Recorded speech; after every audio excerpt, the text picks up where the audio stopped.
जय हिंद दोस्तों, मैं फिर उज्ज्वल परिवार की तरफ से आप लोगों के बीच में अपनी क्लास लेकर के, और ये जो 22 तारीख का जो करंट जीके एजोन के नाम से जो क्लास है आपका एक पार्ट 2 रहेगा।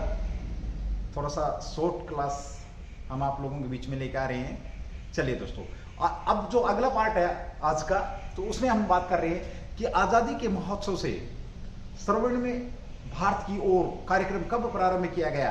खाद्य सुरक्षा को लेकर के किस स्टेट ने डब्ल्यूएफपी के साथ संबंध किया, स्थापित किया या हाथ मिलाया है। साथ ही हम यहाँ पर और भी एक नया ग्रह खोजा गया है, उसके ऊपर बात करने वाले हैं। और चीन फिर तैयारी कर रहा है भारत के साथ पंगा लेने की, जो कि सैटेलाइट से फोटो पकड़ी गई है किस चीज की। तो ये सारे के सारे क्वेश्चन आप लोगों के बीच में आने वाले हैं। चलिए, पहला ही क्वेश्चन आप लोगों के बीच में आ रहा है। आज का जो अगला क्वेश्चन आप लोगों के बीच में, क्वेश्चन नंबर 1, पहला ही क्वेश्चन अभी देखिए। इसमें क्वेश्चन है कि किस राज्य ने किसानों की खाद्य सुरक्षा में सुधार के लिए, किस राज्य ने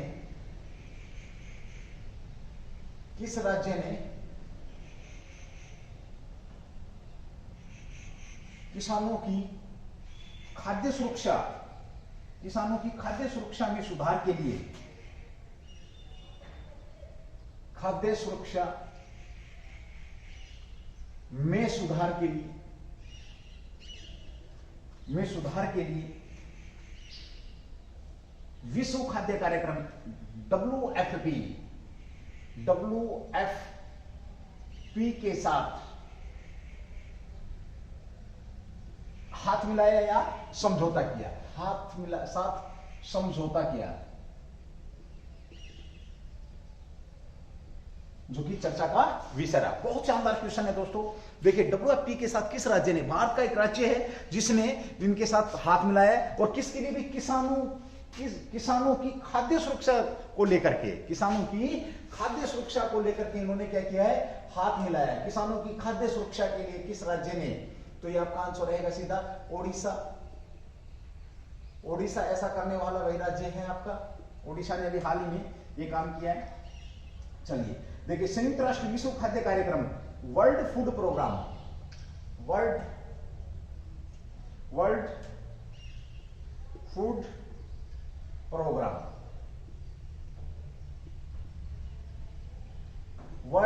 प्रोग्राम के साथ इन्होंने समझौता किया। सरकार ने छोटे और सीमांत किसानों की खाद्य सुरक्षा के लिए, इसके लिए छोटे और सीमांत किसानों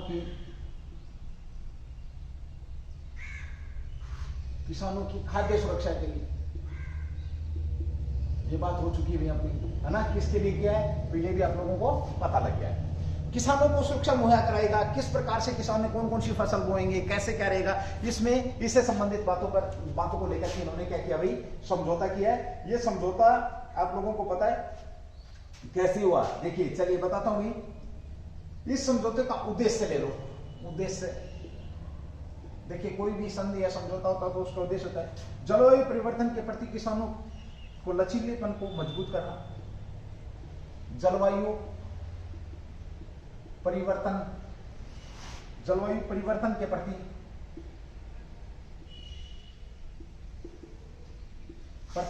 किसानों के लचीलेपन को समझना भाई, इस बात को, किसानों के लचीलेपन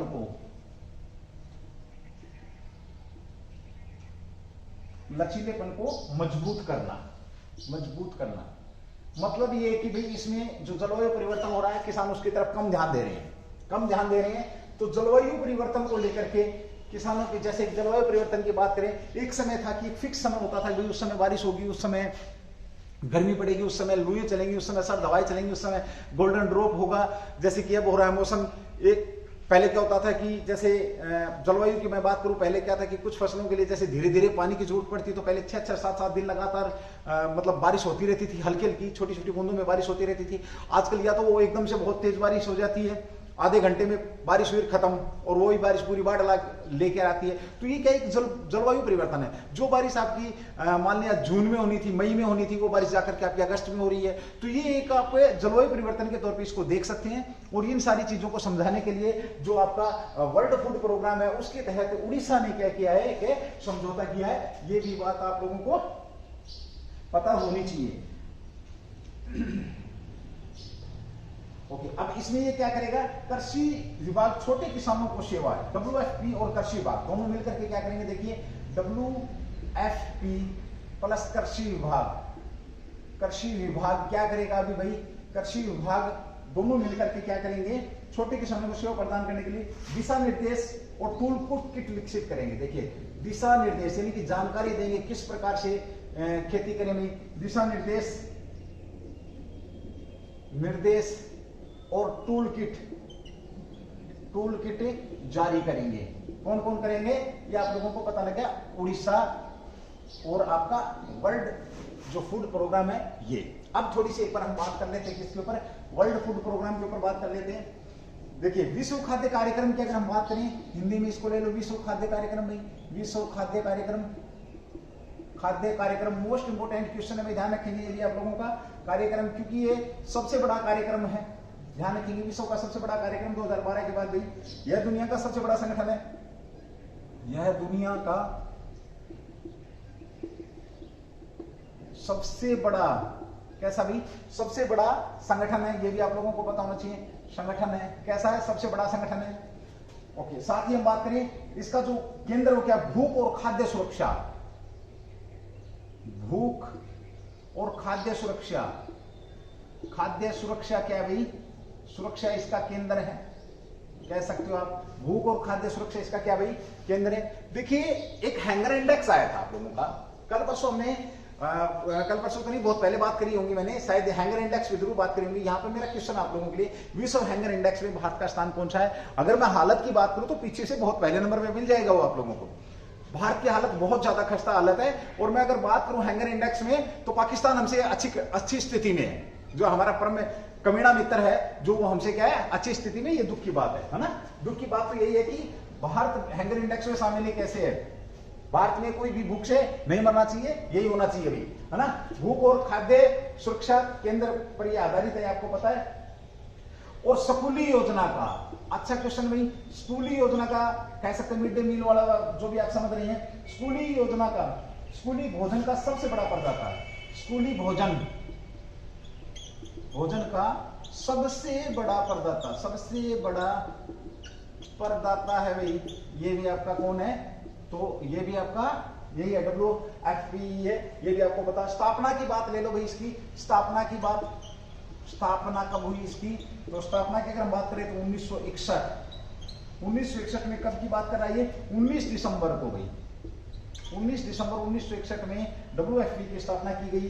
हेडक्वार्टर कहाँ है इसका, रोम, हेडक्वार्टर कहाँ है, रोम इटली के अंदर भाई, इटली, रोम इटली के अंदर इसका क्या भाई हेडक्वार्टर है। और कार्यालय, लगभग कार्यालय की अगर हम बात करें तो देखिए कार्यालय लगभग 80 देशों में, कितने देशों में, 80 देशों में कार्यालय हैं, लगभग 80 देशों के अंदर क्या है इसके कार्यालय हैं, ये भी आप लोगों को पता है, कितने देशों में, 80 देशों में। और 2020 तक की अगर मैं बात करूं, बड़ा अच्छा एक डाटा भी, बड़ा क्यों है, क्योंकि 2020 तक इसके अंदर 115.5 मिलियन लोग सेवा ले चुके हैं, मिलियन लोग सेवा ले चुके हैं, कितने लोग, तो ये आपको पता लग गया 2020 तक है 115.5 मिलियन लोग इससे सेवा ले चुके हैं WFP से। और 2020 में ही, बड़ा अच्छा क्वेश्चन है, 2020 में ही नोबेल, कौन सा नोबेल भाई, शांति नोबेल, शांति का जो नोबेल पुरस्कार है वो जीत चुका है भाई WFP, पुरस्कार हासिल किया किसने, WFP ने। शांति का नोबेल पुरस्कार पूछा जाए 2020 में तो किस संगठन के द्वारा, तो WFP संगठन के द्वारा इसे हासिल किया गया। बड़ा शानदार क्वेश्चन है भाई, ठीक है। और इसके महानिदेशक कौन है वर्तमान में, महानिदेशक की अगर हम बात करें, महानिदेशक तो ये है सेनेगल के जैक्स डियोफ,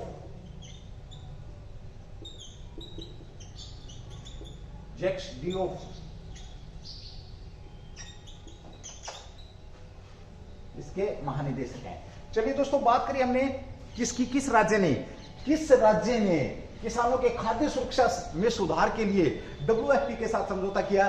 तो दोस्तों किसने किया है? उड़ीसा ने किया है। छोटे किसानों, सीमांत किसानों को खाद्य सुरक्षा प्रदान करने के लिए इसने समझौता किया है। यह भी आप लोगों को पता होना चाहिए। इससे फायदा क्या होगा? इससे जलवायु परिवर्तन के प्रति जो किसानों में लचीलापन है, लचीलेपन की बात करें, जो कम ध्यान दिया जा रहा है, उसके प्रति उसको मजबूत किया जाएगा। उन्हें बताया जाएगा कि जलवायु परिवर्तन से क्या क्या नुकसान हो सकते हैं। साथ ही बात करें हमने इसकी WFP की, तो ये कृषि जो आपका साथ में कृषि विभाग और दोनों मिलकर के टूल किट तैयार करेंगे और उन्हें समझाएंगे। विश्व खाद्य कार्यक्रम की अगर हम बात करें WFP की, यह दुनिया का सबसे बड़ा है। इसके भूख और खाद्य सुरक्षा क्या इसका केंद्र है। स्कूल में भोजन का सबसे बड़ा प्रदाता है। साथ ही 2012 के बाद ये सबसे बड़ा संगठन, इसके अंदर 80 देशों के अंदर इसके कार्यालय हैं। 2020 तक 1.15 मिलियन लोगों ने इसकी सेवाएं हासिल करी हैं। और very very most important question ये बनता है आप लोगों का कि 2020 में शांति नोबेल पुरस्कार भी आपका है, ये जीत चुका है। हेडक्वार्टर का है इसका रोम और इटली के अंदर क्या है इसका हेडक्वार्टर। स्थापना 1961 19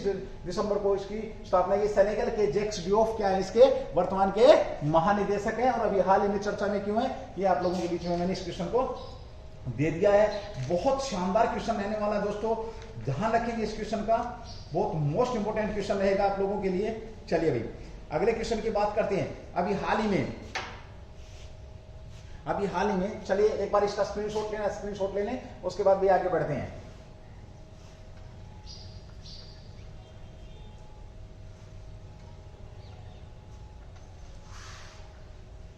WFP की बात करी हमने, सारी की सारी चीजें आपके बीच में है भाई, पढ़ते रहिए, व्यस्त रहिए, मस्त रहिए। अब बहुत जल्द शायद आप लोगों को खुशखबरी मिल जाएगी भाई, कब आपके स्कूल, कॉलेजेज, कोचिंग सेंटर ये आपके खुल रहे हैं।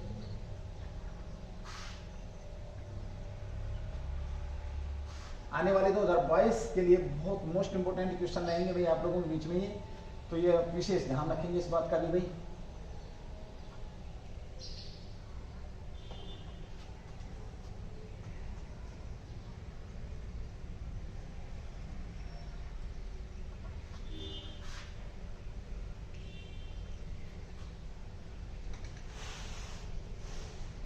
अगला क्वेश्चन भी, हाल ही में सैटेलाइट इमेज से किसके बारे में जानकारी मिली जो चर्चा का विषय रहा है। देखिए अगला क्वेश्चन है क्वेश्चन नंबर 2 आपका।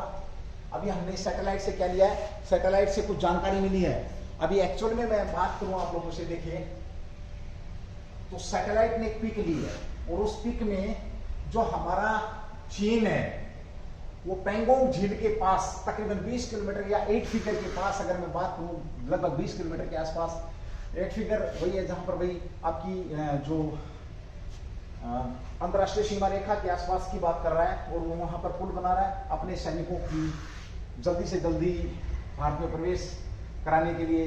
वो इस टाइप के पुल का निर्माण कर रहा है। और इस पुल के बारे में जो हमारे को जानकारी मिली है, वो जानकारी हमारे को सैटेलाइट के माध्यम से मिली है। किसके माध्यम से मिली है? सैटेलाइट के माध्यम से हमारे को जानकारी मिली है कि चाइना पुल बना रहा है जो कि भारत के लिए ठीक नहीं है, ये खबर भाई, ठीक है। अभी सैटेलाइट के माध्यम से हमें किसके बारे में जानकारी मिले, किस सीधा लिख सकते हैं आप लोग, देखिए सैटेलाइट इमेज से किसके बारे में जानकारी मिली अभी हाल में जो चर्चा में रहा। क्वेश्चन नंबर 2, सैटेलाइट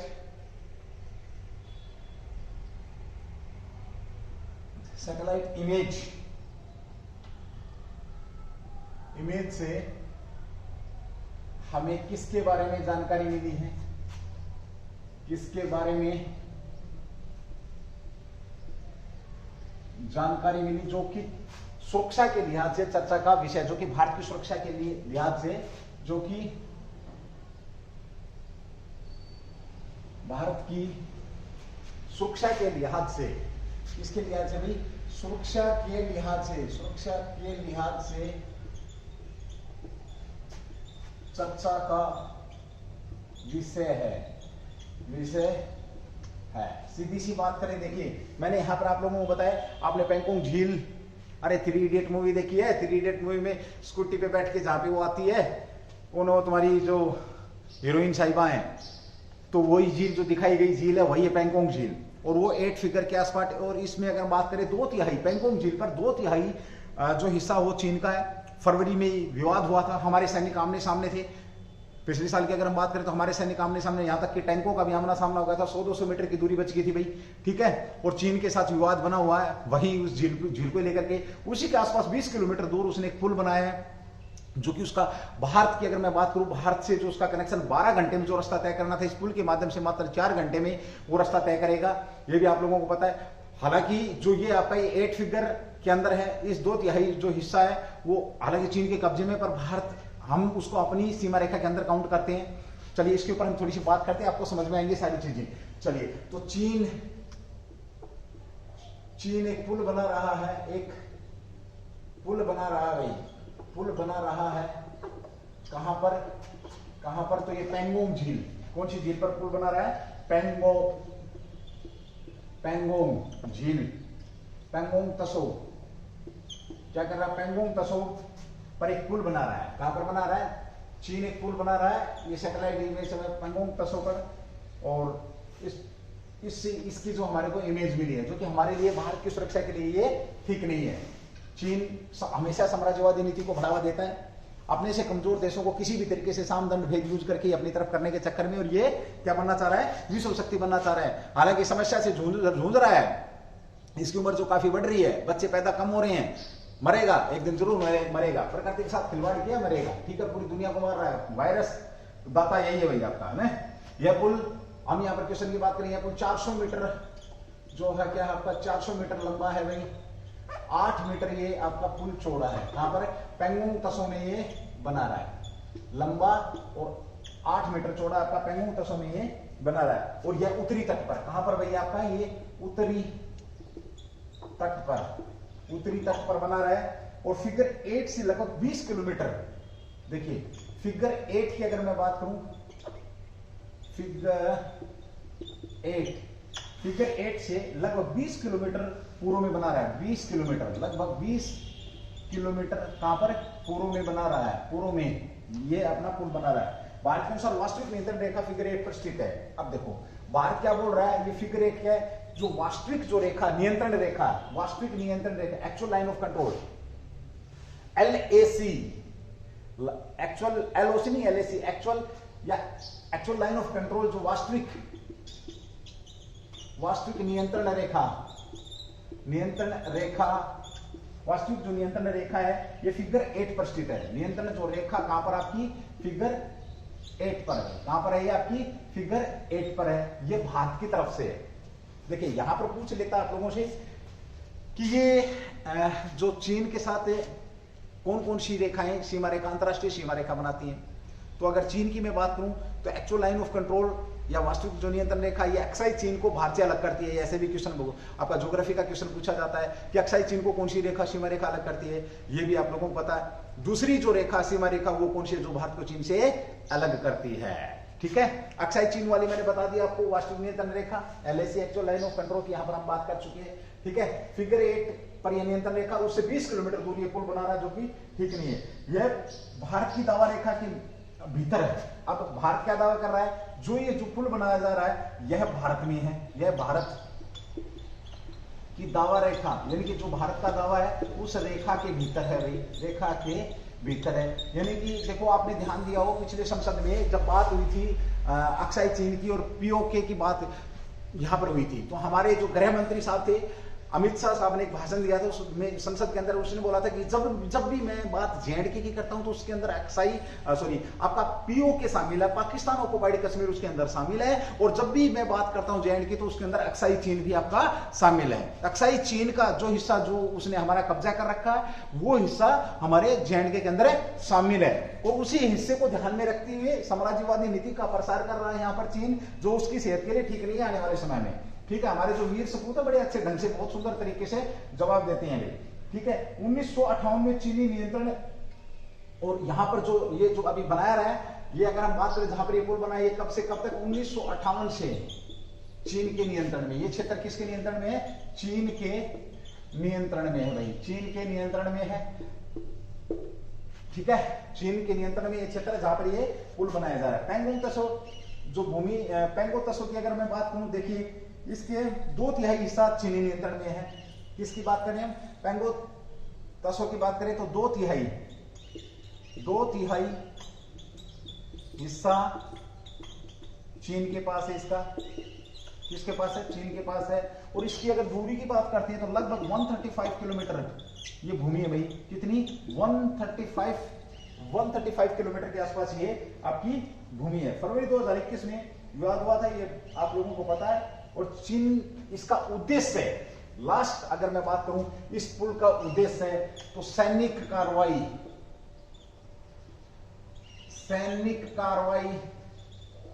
भारत के खिलाफ सैनिक कार्रवाई में तेजी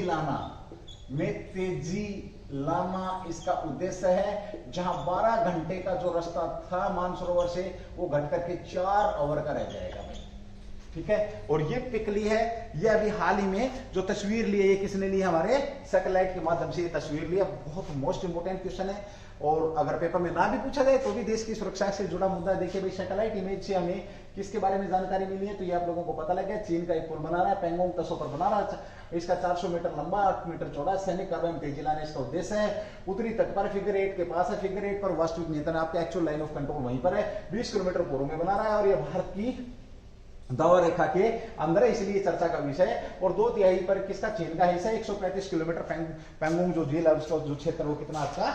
135 किलोमीटर के आसपास वो आपका क्षेत्र है। चलिए भाई, इसका स्क्रीनशॉट लेना, स्क्रीनशॉट ले सकते हैं। उसके बाद हम अगले क्वेश्चन पर यहाँ पर बात करने वाले हैं। चलिए भाई, पढ़ते रहेंगे। बड़े मस्त क्वेश्चन आप लोगों के बीच में। मस्त से मतलब ये मेरा ये है कि पेपर के बीच में जब आप बैठोगे तो तुम्हें लगेगा अरे यार ये तो कुछ भी नहीं है, ये तो बहुत कुछ हमने पढ़ रखा है, ये तो कुछ भी नहीं है। देखिए, तैयारी करें इस तरीके से करें कि फुल प्रूफ होकर के, कहां से जहां मर्जी से पूछ ले भाई, कोई दिक्कत नहीं है, ठीक है। और इस साल का कैलेंडर आप लोगों के बीच में जारी हो चुका है, या आप लोग बेटर अंडरस्टूड हैं, ये जानते भी हैं आप लोग। चलो हम इसके ऊपर बात करेंगे, और बहुत जल्द जब भी जैसे भी क्लासेस शुरू होंगी तो आप लोगों को और भी बहुत सारी जानकारी यहाँ पर होने वाली उपलब्ध कराने वाला हूँ मैं। क्लासें आप लोगों के बीच में भी हैं, चल रही। हमने तो अपनी तरफ से जो पूरी कोशिश करी, इसे आपके कह सकते हैं जो डिस्टर्बेंस हुआ है कोरोना वायरस की वजह से, तो उसमें भी हमने तो अपनी पूरी तरफ से पूरी कोशिश करी कि आप लोगों का कोई डिस्टर्बेंस ना हो। चलिए भाई, अगला क्वेश्चन यहाँ पर रहेगा, आज़ादी के महोत्सव से स्वर्णिम भारत जो कार्यक्रम है इसका प्रारंभ कब किया गया? जो क्वेश्चन है वो आपका यह रहने वाला है कि आज़ादी के महोत्सव से स्वर्णिम भारत की यहाँ पर ये बात कर रहा है, तो इस उत्सव का प्रारंभ कब किया गया? ये क्वेश्चन आप लोगों के बीच में है, जो कि बहुत शानदार क्वेश्चन है। और यहाँ पर एक बहुत अच्छी बातें आप लोगों को बताने वाला हूं। चलिए भाई, आजादी के महोत्सव से क्वेश्चन नंबर 3 अगला भाई आपका, आजादी के अमृत महोत्सव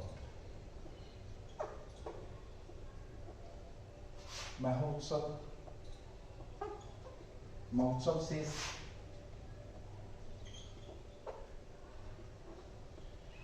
स्वर्णिम भारत कार्यक्रम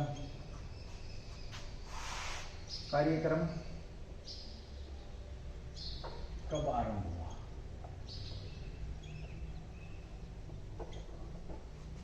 चलिए, बड़ा शानदार क्वेश्चन है। आजादी के महोत्सव से और स्वर्णिम भारत कार्यक्रम कब आरंभ हुआ?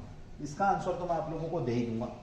सबसे पहले एक बात करूंगा आप लोगों को, देखिए एक बार बता देता हूं, उसके बाद फिर इसको राइट डाउन करेंगे, आपके समझ में भी आ जाएगा। स्वर्णिम आजादी का महोत्सव की अगर हम बात करते हैं तो ये आपका 2021 में, कब भी आपका 2021 में, हाँ कह सकते हैं हम 2021 में इसको शायद मेरे ख्याल में 12 अप्रैल को इसकी घोषणा करी थी मोदी साहब ने आज़ादी के महोत्सव की। और ये हमारे 75 साल आज़ादी के 75 ईयर पूरे होने पर इस महोत्सव का प्रारंभ किया गया। ये हमारा जो 75वां 2022 में 15 अगस्त 2022 में ये हमारा 75वां महोत्सव होगा। 2022 की अगर हम बात करते हैं तो 75वां स्वतंत्रता दिवस होगा, 75वां स्वतंत्रता दिवस होगा। और इस दिवस के उपलक्ष्य में आजादी का अमृत महोत्सव, इसी दिवस को 75वें स्वतंत्रता दिवस को आजादी के अमृत महोत्सव के दिवस के रूप में हम यहाँ पर मनाने वाले हैं। इसकी घोषणा इस दिवस से 75 वीक पहले करी गई है। साथ ही बात करूं ये कब तक चलेगा, तो ये 15 अगस्त 2023 तक चलेगा। इसमें कितने, लगभग 15,000 कार्यक्रम होने वाले हैं। इसमें कितने कार्यक्रम होने वाले हैं? 15,000 कार्यक्रम इसके अंदर होने वाले। और आजादी के अमृत महोत्सव में बात करें, साथ ही ब्रह्म कुमारी एक संगठन है, उसने स्वर्ण में जो भारत है इस कार्यक्रम का उद्घाटन करवाया। ये भी 1930 में आपका जो संगठन बना था उसके ऊपर भी यहां पर बात होने वाली है। तो मोटे तौर पर देखो, मैं एक सीधी सी बात करूं, प्रधानमंत्री मोदी ने 2021 में इसकी घोषणा करी थी कि 75वां जो स्वतंत्रता दिवस होगा उसे आजादी का अमृत महोत्सव के रूप में हम मनाएंगे। और ये कब तक चलेगा? इसके अंदर 15,000 कार्यक्रम होंगे। चलेगा कब तक? ये अलग अलग कार्यक्रम होंगे, अलग अलग जगह पर कार्यक्रम होंगे। और ये चलेगा कब तक? आपका 15 अगस्त 2023 तक ये कार्यक्रम आपका चलने वाला। अगर दिन की बात करें तो 15 अगस्त 2022 के दिन के रूप में मनाने के लिए हमने, ये हमारे प्रधानमंत्री मोदी साहब ने इसकी घोषणा करी थी। और साथ ही अब हम इस पर बात, स्वर्ण भारत के ऊपर बात करेंगे तो ब्रह्म कुमारी जो आपका संगठन है 1930 में जो बना था, उसने इस प्रोग्राम को क्या किया है, शुरू किया। तो इस क्वेश्चन को समझेंगे आप, बहुत बेहतरीन क्वेश्चन है। शायद लगता है 2, 4, 5, 7 मिनट में इस क्वेश्चन पे ज्यादा ले जाऊं तो टेंशन नहीं लेंगे। सबसे पहले तो इस क्वेश्चन की 2 पार्टों में पढ़ेंगे। स्वर्णिम भारत कार्यक्रम की बात करें, कार्यक्रम कब आरंभ हुआ, तो अगर इसकी अगर हम बात करते हैं तो सुनिए 20 जनवरी 2022 को हुई। इस कार्यक्रम की शुरुआत कब हुई है? 20 जनवरी 2022 को इस कार्यक्रम की शुरुआत की गई। स्वर्णिम भारत कार्यक्रम की शुरुआत की गई।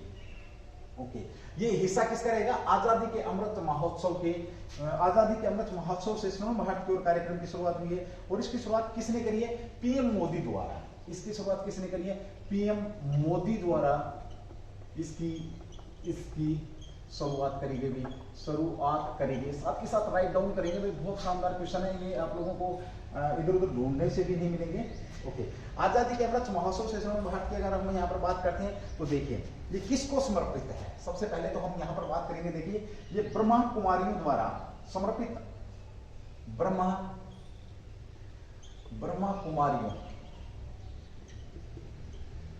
कुमारियों द्वारा आजादी के अमृत के वार्षिक उत्सव का प्रतीक द्वारा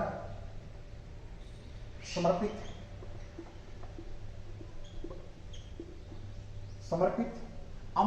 आजादी के अमृत, समर्पित आजादी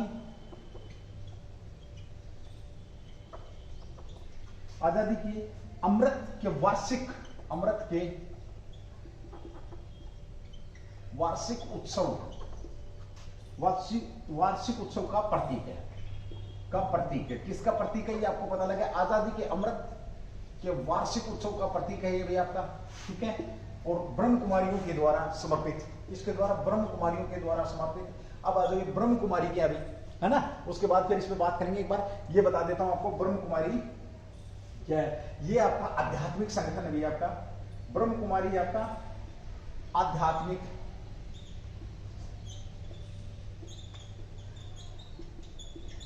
कैसा संगठन आपका? एक आध्यात्मिक संगठन है, ध्यान रखेंगे।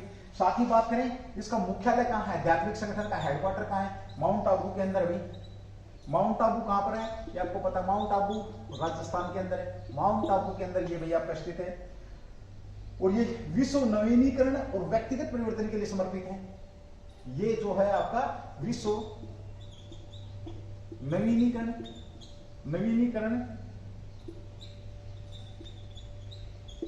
और व्यक्तिगत परिवर्तन के लिए, नवीनीकरण और व्यक्तिगत परिवर्तन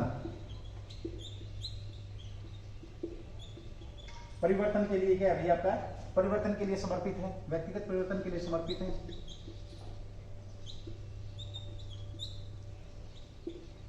ठीक है। ओके, इसकी स्थापना की बात कर लेते हैं। ब्रह्म कुमारी जो आध्यात्मिक जो संगठन है, स्थापना 1930 के अंदर। इसकी स्थापना कब हुई है? 1930 में, 4-5 बार बता चुका हूं भाई। और यह संगठन अब तक लगभग 130 देशों में फैल चुका है। यानी कि जो स्वर्णिम भारत कार्यक्रम है ये आजादी के अमृत महोत्सव को ही समर्पित है, उसी के अंदर ये हो रहा है। और ये करवा कौन? ब्रह्म कुमारी तुम्हारे द्वारा समर्पित है भैया, आपका आध्यात्मिक संगठन है ये आपका ब्रह्म कुमारी।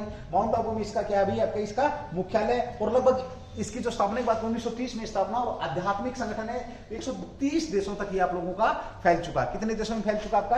130 देशों में यहां पर फैल चुका भैया अब तक, ठीक है। ओके, अब आ जाओ हम इसके ऊपर बात करते हैं। देखिए इस अमृत वार्षिक प्रतीक है। इस पहल के तहत 15,000 कार्यक्रम और 30 अभियान आयोजित किए जाएंगे। 15,000 कार्यक्रम। अब एक बार हम इसकी बात करें, आजादी के अमृत महोत्सव के अंदर कितने कार्यक्रम होने वाले हैं, कितने कार्यक्रम आयोजित होने वाले हैं? तो कार्यक्रमों की बात करें आजादी के अमृत महोत्सव में कितने कार्यक्रम होने वाले भाई? 15,000 कार्यक्रम होने वाले, 15,000 कार्यक्रम होने वाले हैं और 30 अभियान। 15,000 कार्यक्रम और 30 अभियान। कितने अभियान? 30 अभियान आयोजित होंगे। कितने अभियान आयोजित होंगे? 30 अभियान आयोजित होंगे। ये भी आप लोगों को पता होना चाहिए। ये कार्यक्रम अस्पतालों, मेडिकल कॉलेज सब जगह पर किया जाएगा और आयोजित किए जाएंगे। इस कार्यक्रम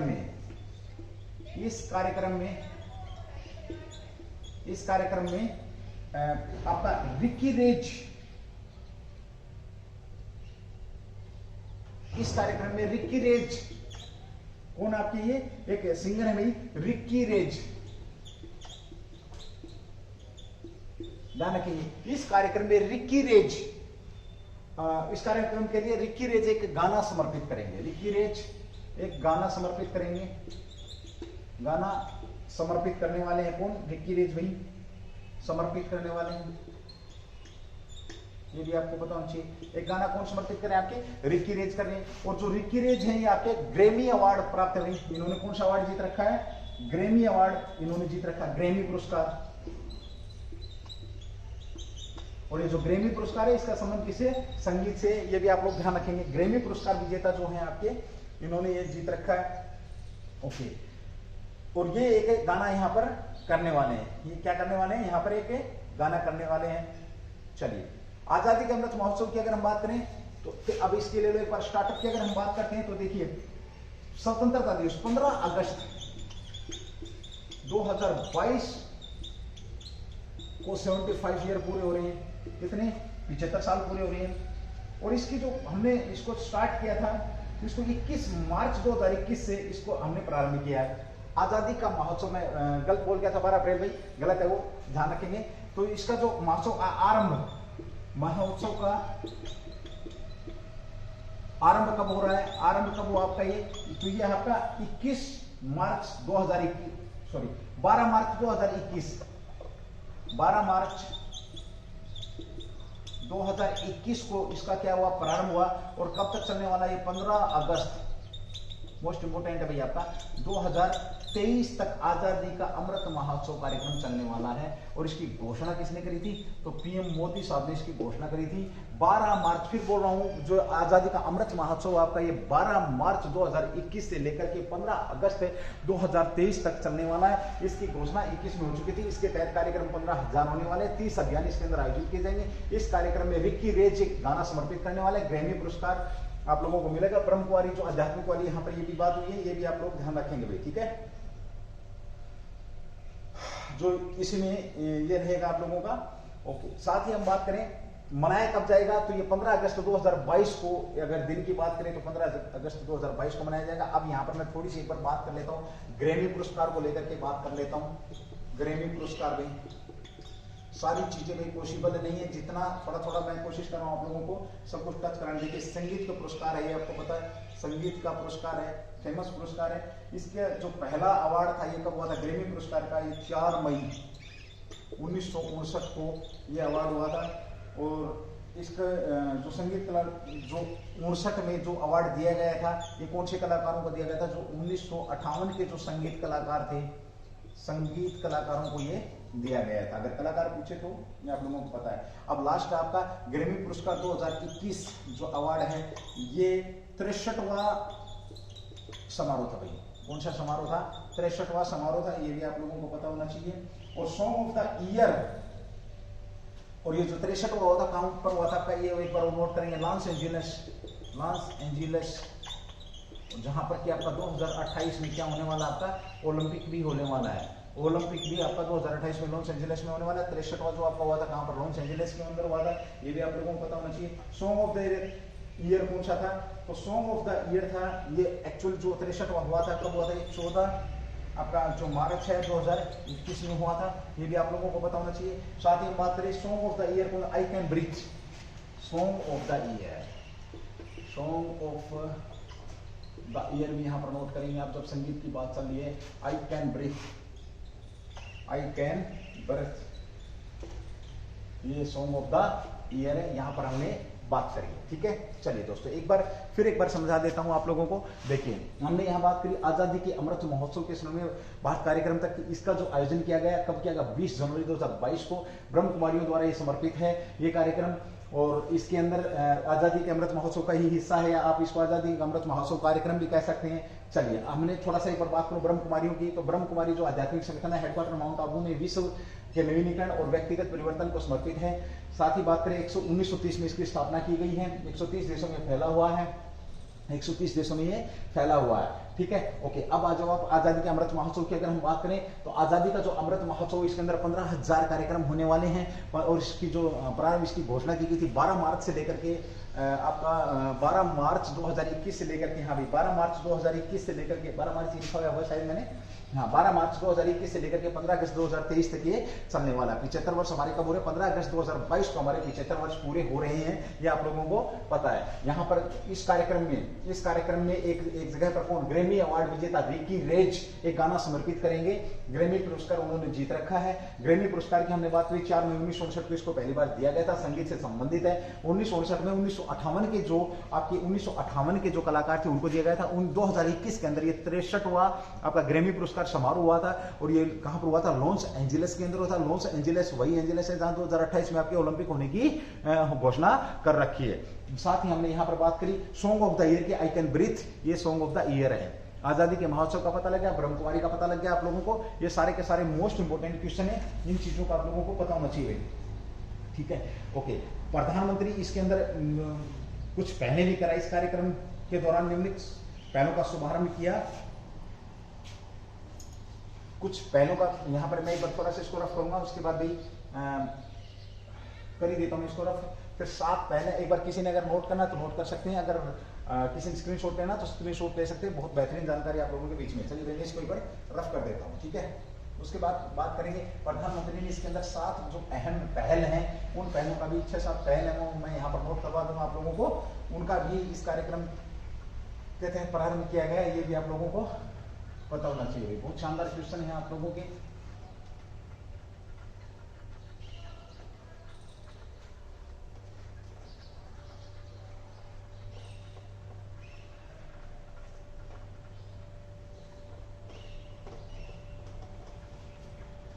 ग्रैमी पुरस्कार हो गया आपका, आजादी अमृत महोत्सव हो गया, ब्रह्म कुमारी जो आपका संगठन था वो हो गया।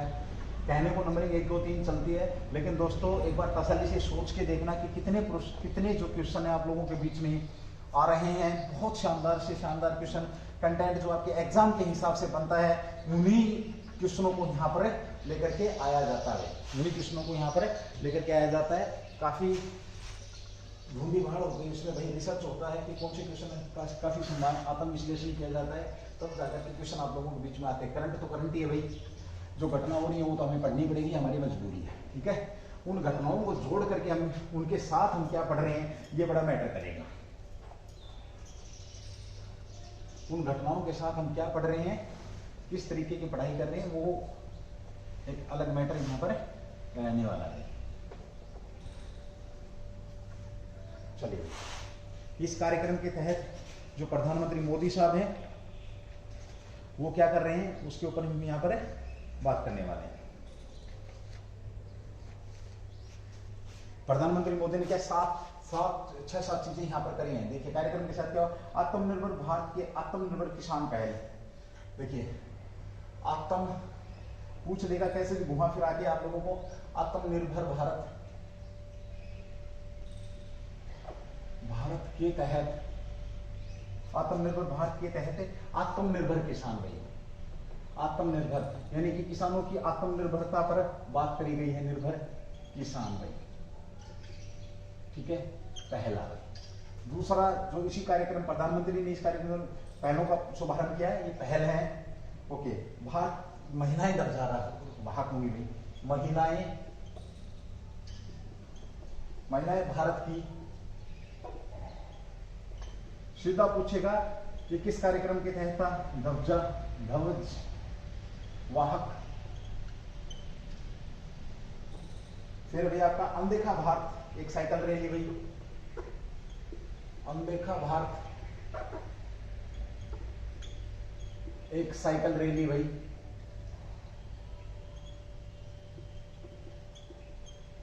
रैली। उसके बाद भैया एकजुट भारत, एकजुट भारत भाई, मोटर बाइक अभियान भाई।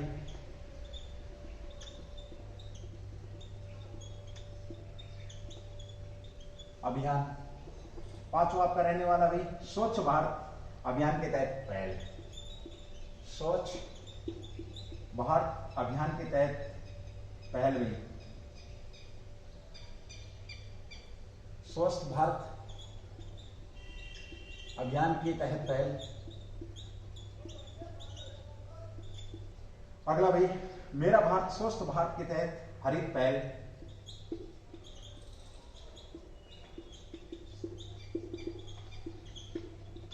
मेरा भारत स्वस्थ भारत के तहत हरित पहल, ये भी रहेगा भी। ठीक है, ये इन्होंने यहां पर क्या किया, प्रारंभ किया है। ये सारी की सारी चीजें आप लोगों को पता होनी चाहिए भी। आत्मनिर्भर किसान पहल, यहां पर हमने बात की आत्मनिर्भर किसान, उसी के साथ भाई महिलाएं भारत की ध्वजावाहक होंगी, महिला भारत की ध्वजावाहक। साथ में बात भारत एक साइकिल रैली, ये प्रधानमंत्री के द्वारा जो पहल करी गई कार्यक्रम उनकी बात हो रही है। एकजुट भारत मोटर बाइक अभियान भाई आपका, साथ ही बात है स्वच्छ भारत अभियान के तहत पहल भाई, और साथ में मेरा भारत स्वच्छ भारत के तहत हरित पहल। ये सारी की सारी प्रधानमंत्री मोदी के द्वारा इस कार्यक्रम में पहल की गई है। ये भी सारे के सारे क्वेश्चन आप लोगों को पता होना चाहिए भाई। बहुत शानदार क्वेश्चन है। अगला क्वेश्चन आ रहा है आप लोगों के बीच में, बहुत ही जबरदस्त क्वेश्चन आ रहा है। चलिए एक बार इसको मैं रफ कर देता हूं, उसके बाद अगला क्वेश्चन पूछेंगे आप लोगों से। अभी हाल ही में रॉबर्ट मेट्सोला, उसके ऊपर बात करने वाले। चलिए इसको मैं रफ कर रहा हूं भाई, अगर ले लिया होगा आप लोगों ने स्क्रीनशॉट वगैरह जो भी या नोट कर रहे होंगे साथ के साथ, तो आप देख सकते हैं। ठीक है,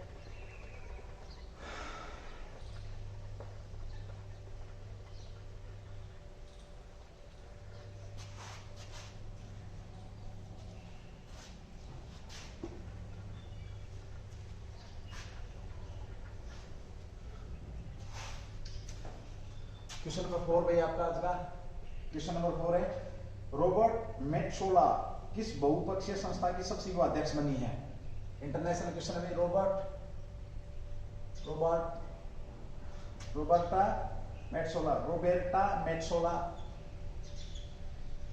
मेट्सोला किस बहुपक्षीय संस्था,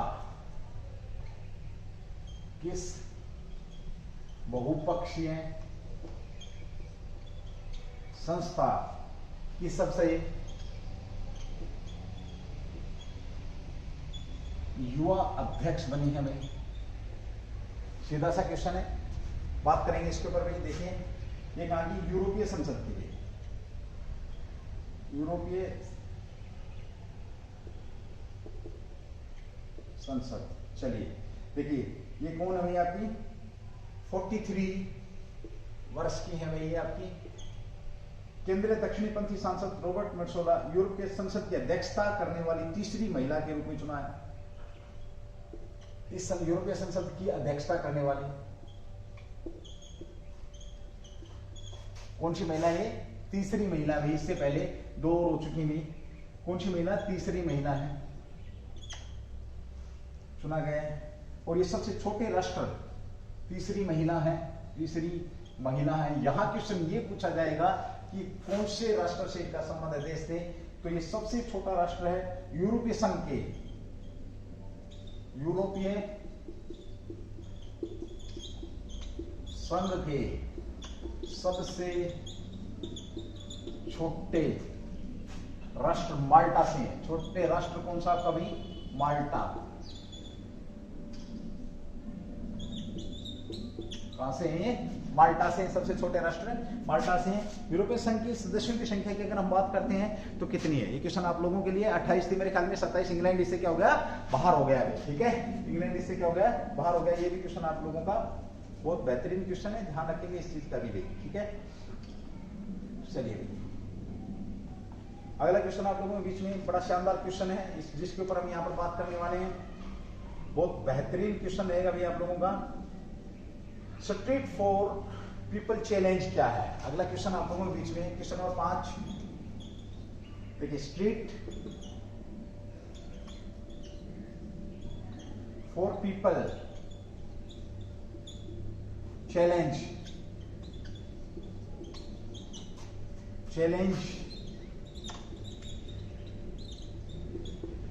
स्ट्रीट फॉर पीपल चैलेंज क्या है, इसके ऊपर बात होने वाली। स्ट्रीट फॉर पीपल चैलेंज क्या आप लोगों का? बहुत बेहतरीन क्वेश्चन है भाई, ध्यान देंगे इसकी तरफ भी, ठीक है। देखिए ये सबसे पहले तो एक ऑनलाइन कार्यक्रम है, ऑनलाइन कार्यक्रम है भाई। ये किस प्रकार का कार्यक्रम है? ऑनलाइन कार्यक्रम है। और इसको कौन? आवास और शहरी मंत्रालय द्वारा आयोजित किया जा रहा है। किसके द्वारा? आवास व शहरी मंत्रालय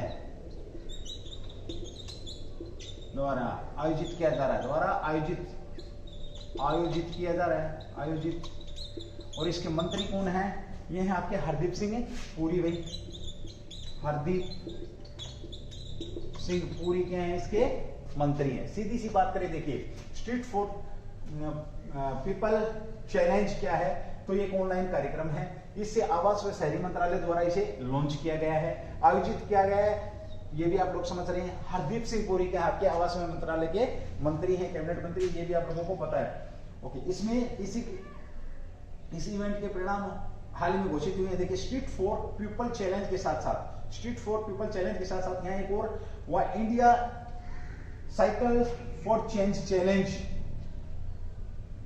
इसके साथ साथ एक कार्यक्रम और भी हुआ, वो भी साथ के साथ नोट कर लेंगे भाई। देखिए India cycle for change challenge, ये कार्यक्रम था जो लोगों के सड़कों से चलने, सड़कों को साइकिल फ्रेंडली या वर्किंग फ्रेंडली, चाइल्ड फ्रेंडली बनाने के लिए लाए गए भी सड़कों को चैलेंज, ये कार्यक्रम भी साथ में चला। और इन कार्यक्रमों के विजेताओं की यहाँ पर क्या कर दी गई है? परिणाम, इसके परिणाम अभी इन इवेंटों के परिणाम घोषित कर दिए गए हैं, ये भी आप लोगों को पता है।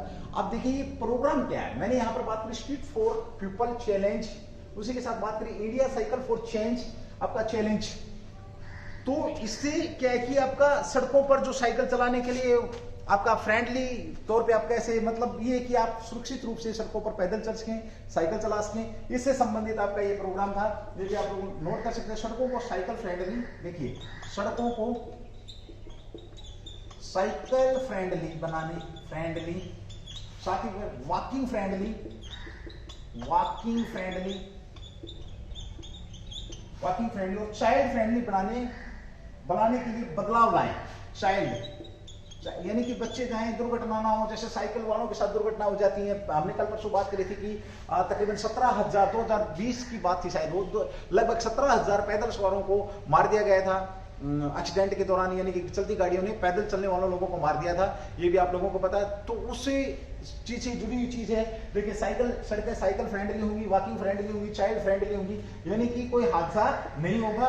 ये प्रोग्राम इसके तहत किया गया था और अभी इसमें क्या किए गए हैं? अवार्ड घोषित किए हैं। तो अवार्डों की यहाँ पर मैं बात करूंगा, लगभग 11 शहरों ने अवार्ड जो जीते हैं उनके ऊपर यहाँ पर बात होगी। आप लोगों से पूछ रहेगा कि इस शहर ने हाल ही में कौन से अवार्ड जीते हैं भाई, ठीक है। चलिए बड़ा शानदार क्वेश्चन है ये भी आप लोगों का, बहुत अच्छा और बेहतरीन। 2-3 क्वेश्चन इस क्वेश्चन के साथ ही आ रहे हैं, क्वेश्चन तो बहुत आ रहे हैं बट आप 2-3 समझ सकते हैं, ठीक है।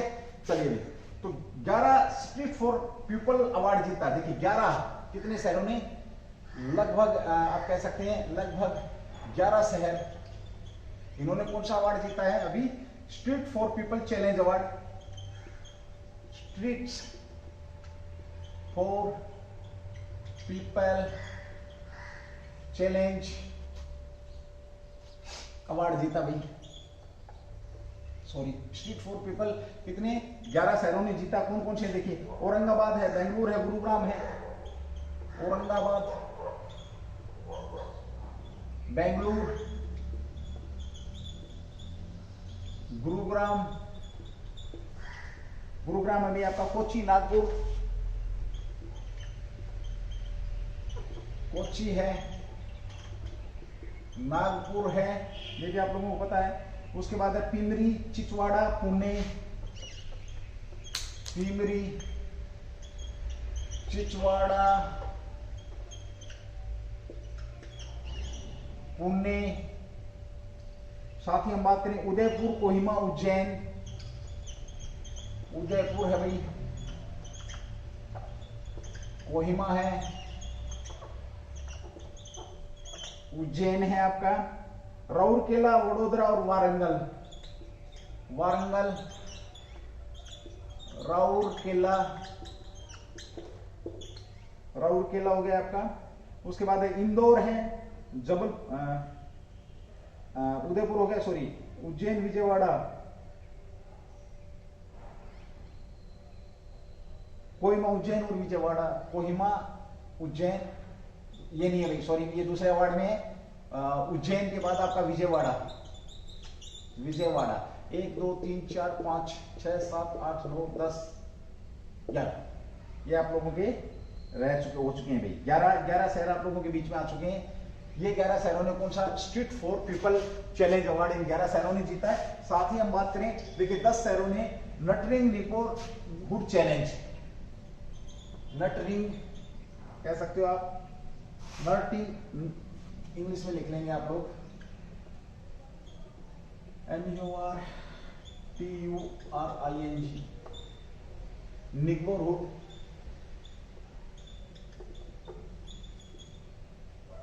चैलेंज, यानी कि बचपन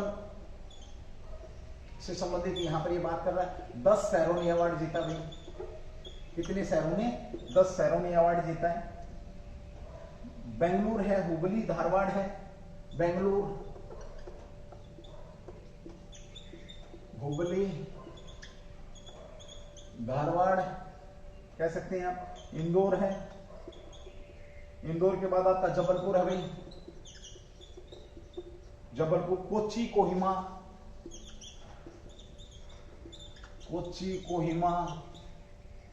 साथ में बात करें राउरकेला, वडोदरा और वारंगल, राउरकेला, वारंगल है भाई और वडोदरा। इन शहरों ने नटरिंग नेबरहुड ये आप लोगों का जीता भाई, ठीक है। ओके, इसमें क्या शिशुओं के ये इन्होंने पुरस्कार जीते हैं। ये जो चैलेंज है नटरिंग नेबरहुड चैलेंज जो है, इसको आप इस तरीके से समझेंगे। देखिए नटरिंग नेबरहुड चैलेंज का जो उद्देश्य था, इसका उद्देश्य क्या था, ये बहुत शानदार क्वेश्चन है। देखिए इसमें क्या था आप लोगों का, इसका उद्देश्य शिशुओं के कह सकते हैं आप लोग, इसके उद्देश्य की अगर हम बात करें तो बचपन के लिए अनुकूल पड़ोस पर केंद्रित है। किसके ऊपर केंद्रित है? ये बचपन के लिए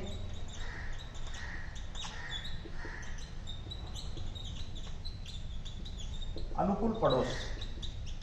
सीधा सा पूछेगा कि बचपन के लिए अनुकूल पड़ोस कौन सा कार्यक्रम चलाया गया था, तो ये था आपका नटरिंग नेबरहुड चैलेंज।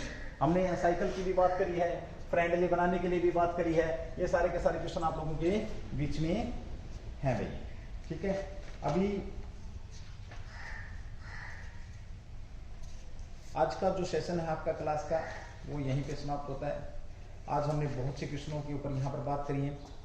चलिए दोस्तों, एक और आपका लास्ट है। अभी एक छोटा सा क्वेश्चन और करा देता हूँ। मैं सोच तो रहा था छोड़ने की, बट चलो बता देता हूँ। अभी हाल ही में एक ग्रह प्लेनेट खोजा गया है, ग्रह की अगर हम बात करें, तारा ग्रह, चलो उसको बाद में करवाएंगे। चलिए ठीक है दोस्तों, आज की जो क्लास है ये आप लोगों की 2 पार्टों में रही है। पहला पार्ट, सेकेंड पार्ट।